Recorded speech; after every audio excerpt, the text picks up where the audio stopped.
আজকে আমার ২ আব্বু ঘুরতে বেরিয়েছে। সাথে আমরা পুরো ফ্যামিলি আছি। সো গাইস আসসালামু আলাইকুম। কেমন আছেন সবাই? আশা করছি সকলে সুস্থ আছেন। আলহামদুলিল্লাহ আল্লাহর রহমতে আমরাও অনেক ভালো আছি। বিকেল টাইম সবার অনেক বোরিং হচ্ছিল। যার কারণে আমরা সবাই মিলে যাচ্ছিলাম গণস্বাস্থ্য পিএইচ এর ভিতরে। আমার ছেলে একটু সবেমাত্র হাঁটা শিখেছে, তাই সে ছোট্ট, ছোট্ট পায়ে হেঁটে, হেঁটে যাবে। কারো কোলে উঠতে চাচ্ছিল না। তারপর আব্বুকে জোর করে কোলে নেয়। দেন ওর চাচুর কাছে ট্রান্সফার হয়, ওর আব্বু নেয়। পিএইচ এর ভিতরে গিয়ে সানাবাবু ওর আপুর কোলে যায়। আপনারা নিশ্চয়ই এখন এটা ভাবছেন যে আপনি তো বাবুকে বাবা, চাচা, দাদা, দাদির কাছে দিয়ে একদম নিশ্চিন্তে নিঃশান্তিতে ঘুরে বেড়াচ্ছেন, তাই না?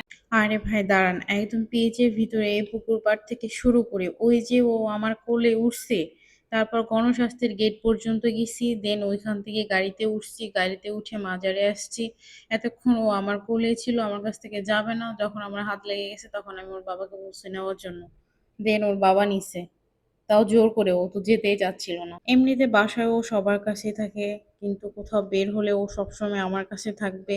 কিন্তু আমি একা ওকে এনে থাকতে পারি না, আমার খুব চাপ হয়ে যায়। সব মায়েদেরই খুব জ্বালা, এটা কেউ বোঝে না। ভালো থাকবেন সবাই, tata bye bye, take care, আল্লাহ হাফিজ।